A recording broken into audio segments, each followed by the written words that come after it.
Genshin Impact has had one hell of a year with highlights abound, but it's had a lot gone wrong. Despite its success, there's a few things that need to get fixed in the coming year. Here's my top 5 things that have gone wrong, starting with those that have good and bad points, leading into the downright ugly side of Genshin Impact. Between good and bad.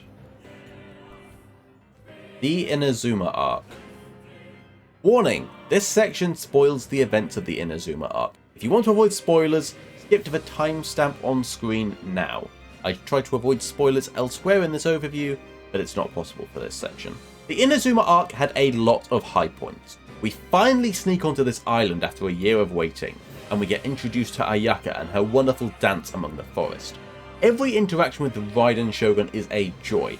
In particular, the moment Sarah started to run for the Shogun, till the moment our fight with her ends, is an intense stream of epic moment to epic moment with twists abound.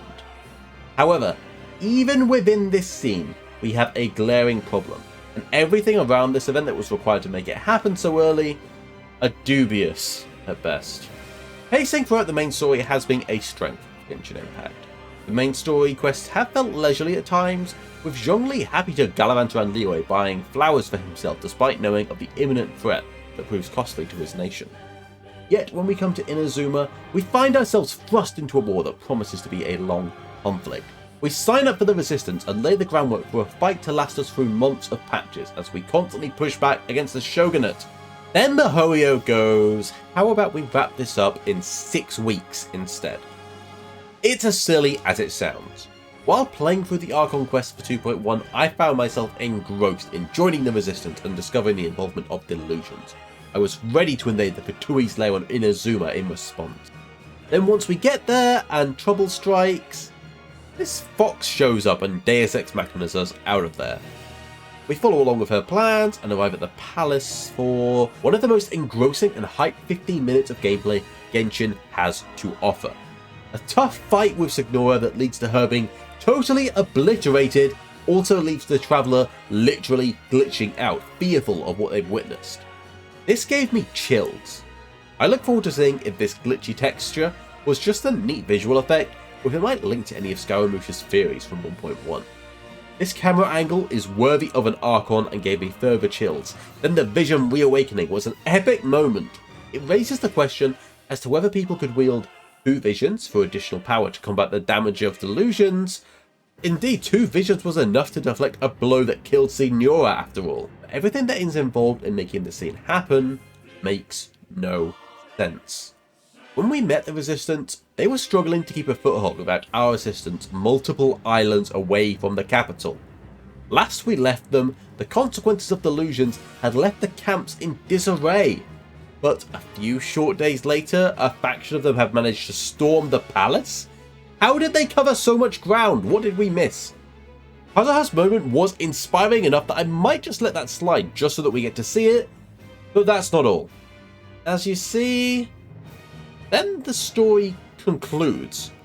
We suddenly persuade the Shogun to change her ways. Vision Hunt degree, gone in 6 weeks. I take no particular issue with this event by itself, but to be past the climax after just 6 weeks is a little underwhelming, and renders the entire Rebellion arc feeling rather useless. Sorry, Kikomi. But then even further, how this arc dealt with Ai's Gnosis is insulting. See, a Gnosis in Genshin Impact is very important. This singular chess piece essentially is what denotes you as a Archon, as a god, and connects you to Celestia. The Gnosis of Venti and Zhongli respectively were key exciting moments in their storyline. When we see Venti stolen, it gives us real cause to fear the Fatui's power and learn of their importance in the world, beyond just being annoying diplomats up to that point. Then we see Zhongli negotiate to part with his under a very complex scheme, and we're left piecing together what it means for Liyue. Both memorable moments that mean a lot for the story. I do not give it for free. But in Inazuma, this moment is mentioned offhand as a bit of spoken dialogue at the end of the arc, not so much as giving the time of day as screen time. What's wrong? I handed that over. You did what now? We can take this as a showing of just how little importance it had to the Shogun, But not even getting to hear this from the Shogun herself leaves a sour taste in my mouth. Then, a few sentences after this bombshell, we are told, I think it would be easiest for you to go to Sumeru. What now? if you played the story on the day of release, the time between entering Inazuma and being told we can leave are just 6 weeks. The time between region releases is 1 whole year. Dropping this so soon has me concerned for what we have planned to do for the next entire year. To be fair, the Leeway arc was wrapped up 6 weeks after the game's release as well, but that makes sense. We had a whole game's worth of content before that, and the first patch wrapped up the story. Plus, Inazuma's entire plot was about the Sakoku degree closing the borders, so it made sense that we had to build our connections to find a way into the closed-off region. Sumeru has no such restriction. Entering should be as easy as just walking across the map. I can give miHoYo the benefit of the doubt that they may yet surprise us with a year full of meaningful content to bide our time for Sumeru's release. The year's worth of Archon content leading up to Inazuma was satisfying for the most part. The saving grace for Inazuma lies with the story quest with Ai that becomes available after the main story, as it's full to the brim of charm, character development, and well-paced intrigue. I will challenge you, Almighty Shogun. I never expected to hear Ai's opinion on disastrously long light novel titles. The good thing about being reincarnated as a hilichurl is that I only need to eat sunsetias to become stronger. It's so long. And seeing her interact with the general public was a delight. Then the climax shows her calm, exploratory demeanour shift to that of a ruler befitting of eternity. Anyone who can beat me in a duel becomes the new commissioner. The player can see firsthand her desires in a way that makes a lot more sense than the main story. This quest shows miHoYo clearly knows how to weave a good tale. And thankfully, took my disappointment with the Archon quest and showed miHoYo still has a great story left to tell. May this be a solitary blip in Genshin's pacing for years to come. Free to play. It is the game's blessing and its curse. It's just about one of the best games on the free-to-play market that you don't need to put a penny into to enjoy the majority of the gameplay. Exploring, fighting, questing, all free, with an in-depth story and a beautiful world. Free-to-play lowers the barrier for entry and makes this game accessible to anyone. And the gacha even has a single benefit. Unlike some other gacha games I've played, there's no one set of characters or events or medals that are required in order to experience the content. You genuinely get a choice of choosing who you want to play or who you get and getting a different gameplay experience than everyone else has got before you. In giving you a wide variety of characters that you can just randomly get, every person will explore the world in a different way with different tools, making the gameplay even more unique. But it comes with its downsides that, well, we're about to get onto those, but it's worth noting that gacha isn't all downside. Free makes this game accessible to players who might not ordinarily be able to afford a $60 game, and it is a gem for these players, regardless of reason. However, if you can't afford a $60 game, getting a gacha game is a very dangerous approach to an incredibly slippery slope. This means I can mark free-to-play as neither a positive nor negative, as it depends heavily on the individual person if this is going to be something you can just accept as in the game, bear in mind and move on, or if you're even remotely at risk of it taking over. And pause the video. If you are even remotely likely to give in to gambling tendencies or anything that the gacha game preys on, do not play this game. The bad. Core gameplay loop, Part B. Genshin Impact has 2 gameplay loops. It has the one I've spoken about so far. Exploration, finding chests, beating new bosses, everything so exciting and new, and then it stops. This is the point where in a usual game you'd put it down and leave it, maybe come back for the next content patch or DLC at best. Take, say, Nier Automata. Fantastic game, I explored the world, beat the main story, did the side quests I wanted to, and put it down satisfied after 30 hours or so. And I still listen to the soundtrack to this day. You should really go listen to it. I digress, I'll put it on in the background for a bit. Genshin Impact, in theory, has this game mode. If you just did the Archon and story quest, explored, and cared little for the gacha elements, you'd have a blast. Smash out all the fun content until the non-gacha elements are done, then wait for the next region to be released a year later. This is not how I and many others play it, as we insist on an endgame. We want more. We've grown to love these characters. We can't just shelve them and find something new. Indeed, there's a new character coming out that I want in 3 weeks, so to keep players interested, we need an endgame, and boy does MiHoYo have one in store. As you level up characters, initially you need a scattering of resources, nothing you wouldn't find by exploring naturally. But as the levels go up, the requirements to do so go up exponentially. So once we get past the fun gameplay loop, we get into the gacha gameplay loop. Most resources in the game are locked behind resin or primogems. You might not recognise those words yet from this video, as I haven't needed to say them yet. But these are the 2 words that define the gacha elements of the game, and well, it's all downhill from here. Primogems are the premium currency, allowing you to earn new items and new characters. To power up existing characters, you use resin. Your experience, your gold, your level up materials, your equipment, it's a resin based economy. You get 160 at max, and that takes about a day to recharge. Or you can buy recharges, of course, like any gacha game would. It takes about 20 resin to take a character from level 1 to 20, with the cap being 90. Not much, but note the experience from killing monsters this would require is about 6,000 kills. And fine with not being incentivized to spend all day grinding killing monsters, the experience is so pitifully low it may as well not exist. It's then about 60 resin for the next 20 levels. Sure, that seems fine, we get 160 a day. But when we reach high levels, to fully farm a single character, it takes 3,240 resin. This is about 20 days worth of dedication and waiting for one character before the RNG truly sets in with artifacts that, well, I'll get into that later. And that's repeatedly beating the same enemies or dungeons over and over for about 8 actual hours of real time. Even in the event that you get a new flashy character in the end game, you're still not going to be able to really use them for at least 20 days if you haven't prepared ahead, and that is crazy talk. You want to be excited about this new thing you've got, but it's just left on the shelf. The exploration and excitement that once belonged to Genshin Impact is long gone. You enter the dungeon or find the enemy in the open world, defeat them 5 times, collect your rewards, and log off for the day. And that is the gameplay loop. Once your resin runs out, there are 4 basic and mostly forgettable quests to earn you 60 primogems a day. You can farm some resources such as enemy drops if you need them, but that's it. It's a grind. The same bosses over and over and over. I have defeated this particular domain's enemies more times than I've left my house since the pandemic, and that's sadly not a joke. There are so many problems here.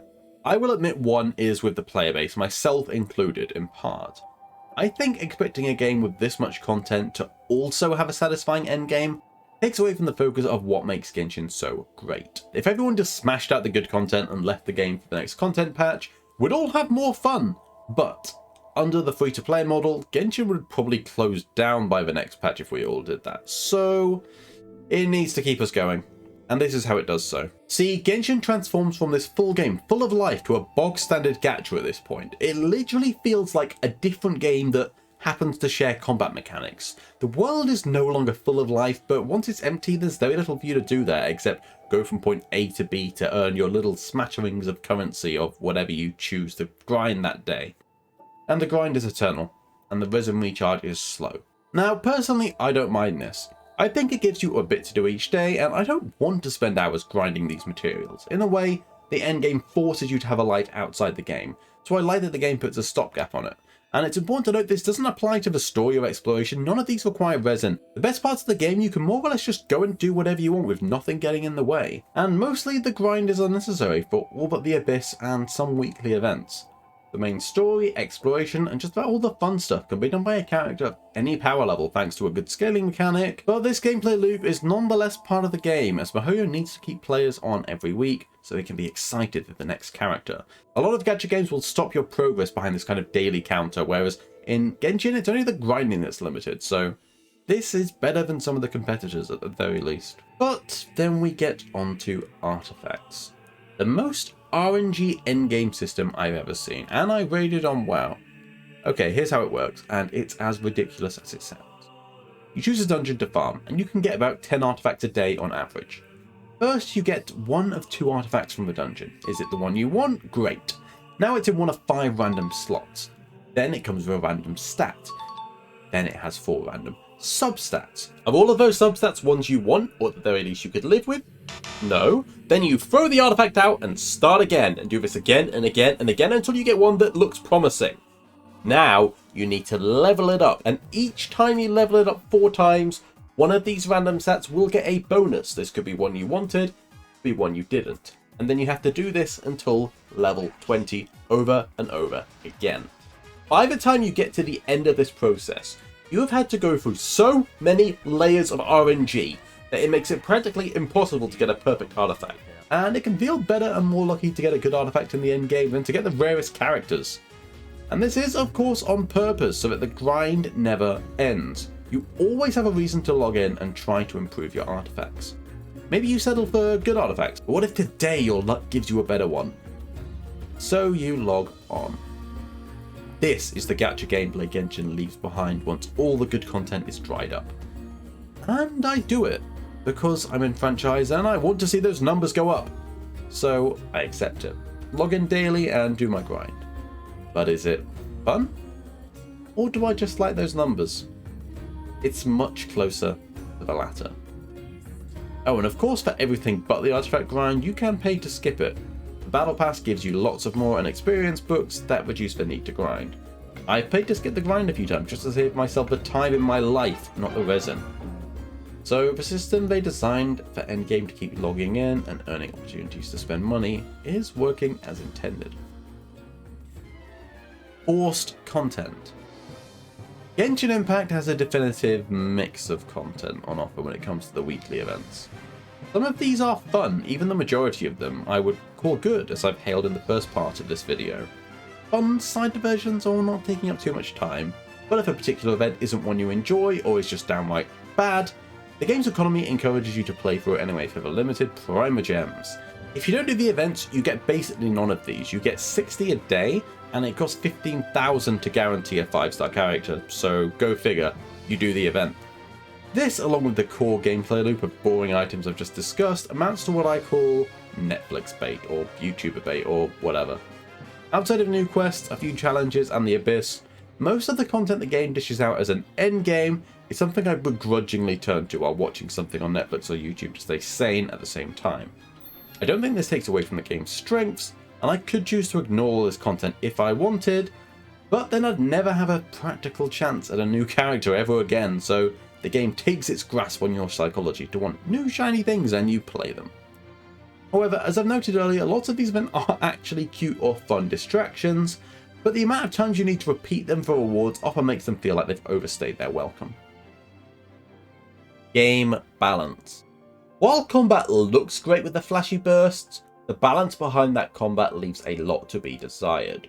The game does not at least have any competitive PvP element, but lack of game balance isn't backbreaking, but does limit the player's effective choices for high-level content for no real reason. Certain elements, namely Electro, are shafted in terms of damage output for little tangible benefit. We have seen minor buffs in one content patch, but the king of DPS is still the Pyro-Hydro combination for, again, no real reason. Take, for example, my Keqing versus my Hu Tao. My Keqing is my pride and joy that I got on my first week of the game, and I put more resources into powering her up than any other character. Hu Tao, on the other hand, I have done the bare minimum to make competent. She doesn't have anywhere near perfect artifacts, and her talents are under-leveled. Pair them both with Xing Shao for the reactions, and they both kill a Ruin Guard in about the same time. Except Hu Tao didn't even need her elemental burst. Because Keqing is my favourite character, I have put the work in to make her almost as good as a medium Hu Tao. And any character can be made competitive this way. People have enjoyed putting healers into damaging roles. The amount of damage Barbaras I've seen is insane. But it just puts you on the back foot from the word go. Beyond this, several new characters also released with underwhelming kits that stem from flaws in the game's design itself. For example, Yoimiya's design problems can be said for most archer characters. The basic attack string is majorly single target focused and they can just miss. Other archers have abilities that make up for this. For example, Venti's skill and burst are more than enough to justify him on your team. Yoimiya's skill is to boost her regular attack damage, so she's all about those attacks that can just miss. Yoimiya still has encounters where she shines, The community has not been quiet about their discontent with character designs, and for good reason, with the Raiden Shogun being the latest casualty. For people invested into these characters for their story or aesthetic, it's a real shame their viability in the late game is stifled. Early game, you won't notice any of this too much, but it really comes into itself the more gacha the game gets. And this isn't about power creep, which gacha games are bound to encounter at some point. These are the newly released characters seeing more and more issues just like this. But only once in the game's first year has been addressed in any major way, with Zhongli's buff from what people saw as underwhelming to borderline broken. Here's hoping this tune changes as the years roll on, so the characters aren't left for dust. The ugly Gacha Addiction. The mere fact that this game is a gacha means that most people should hesitate before picking it up. And for those of you inclined towards any addictive compulsion, you might not be able to help. Steer clear. I cannot say this clearly enough. Under no circumstances play this game if you think you might get addicted and pull out your wallet. As a game at its core, Genshin has so much potential, but this is squandered with the gacha system. It's not totally bad for the game, like I've said. Having a variety of characters that people can play at random can be good. I like that it gives a unique gameplay experience to the player to unlock characters in different orders and formulate different parties and strategies. This is a plus. In a game like Xenoblade Chronicles 2, we see this system in full use. It's a single player game with a full-on gacha system, giving you different characters on every playthrough, but it's a $60 game. You buy it and can gamble in-game to your heart's content for free. Just play through the game and you get more pulls than you need, unless you want Cosmos, but that's not what this video is about. But Genshin does not go this route, and of course is made actively worse for it. When I decided to purchase the Battle Pass to avoid grinding through more content I didn't want to do, aka to avoid playing the game, it was clear that the money dictates even the gameplay elements, never mind wishing for new characters. Wishing. The word used in Genshin for when you exchange premium currency for a 0.6% chance at the latest fancy character. Through free currency alone, you can earn up to one guaranteed 5-star character about every 3 months at worst. For free, this would be a reasonable rate, meaning if you can avoid temptation for a few months, the character that you've looked forward to can be yours. However, when you reach this point, it's still just a 50% chance of who you want. The other 50% is one of 5 set characters that haven't changed since release. The 50-50 turns that long wait for a free-to-play player into ashes in your mouth, which heavily debilitates the value of the banners and makes saving for one particular character a gargantuan effort. Indeed, I have made videos of my own desperate calculations in the past before, where I worked out with just one Welkin Moon purchase of £5, I can afford it. Others have not been so lucky, and I've seen spending in the hundreds or thousands, or I dare say, even higher. For full disclosure, I have spent £55 in this game. This would be about $70–80 US. I am happy with these purchases, and that means I've spent about as much money on Genshin as any brand new game I'd purchase nowadays plus DLC. I have bought the Battle Pass 3 times, mostly to save my time, and Welkin Moon twice in an attempt to pull a 5-star I wanted. It's not cheap, but given the amount of fun I have got from the game, I'm content with these purchases. And indeed, if spending $200 on Zhongli makes you happy, and it is truly worth it, and you can truly afford it, then go for it. The dark side comes through for those who are not so lucky. Those who spend thousands of dollars they may or may not have for a chance at a character. It often isn't the millionaires of the world that are wailing by spending thousands of dollars to get new characters, but regular people who have problems with addiction the game exploits to, in some cases, force them into debt or worse. You want to know how much it'll cost you to get a fully powered up new character and their weapon, of course, fully powered up? You'd need an astounding $4,871 if you had the worst possible luck. The possibility of this game literally ruining people's lives is one that most games of this caliber don't come close to facing. Imagine if playing Breath of the Wild cost someone their house. It's unheard of, it'd be insane, but some gacha players aren't so lucky. To top it off, I ran a poll on my channel, and over 50% of respondents said Genshin was an addiction, compared to 25% a video game. This may be a meme in the community to some extent, but it isn't a healthy one. One particular comment from a respondent really highlights this. Genshin Impact is a game that I shouldn't have heard of and regret wasting hours of my life on. Let's go away from that for a moment. Let's imagine Genshin was a regular $60 game. We've seen in the first hour of gameplay just how this game could work without gacha. Do a quest for Lisa, you unlock her. Same for Amber and Kaya, and then, of course, it just stops. What if completing a character's individual story quest unlocked them? As a reward for finding Xingqiao's desired book, we get to play him. Defeating Child, he joins our party, or completing the Archon quest and defeating Stormterror adds Venti to our party to fight by our side. Ready built into the gameplay is a way of making it incredibly engaging to unlock new characters without the need for a gacha system. Add yearly $30 DLC for a new region, and I'd be happy to pick up Genshin, exhaust its gameplay, and come back next year. I've appreciated the gameplay over the last year past the initial point more for what I can make for this channel and the events I've streamed than for the gameplay itself. So you know what we're going to do? We're going to pull. Here's Raiden for you, right now!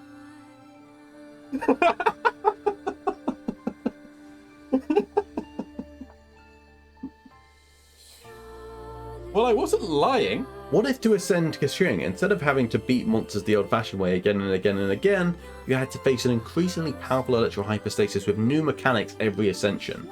It's easy to convert this game into an amazing A+ experience, but it's a gacha, so we suffer from it. I think we all know that any hopes of this is but a fleeting fantasy. How long will I keep playing Genshin Impact for? It might seem like I've ended on quite the downer, but that's natural for the good, the bad, and the ugly sections. Genshin is not a perfect game, and it would be much closer to one without gacha ties dragging it down. But here's the thing, there probably isn't a world where that game can exist.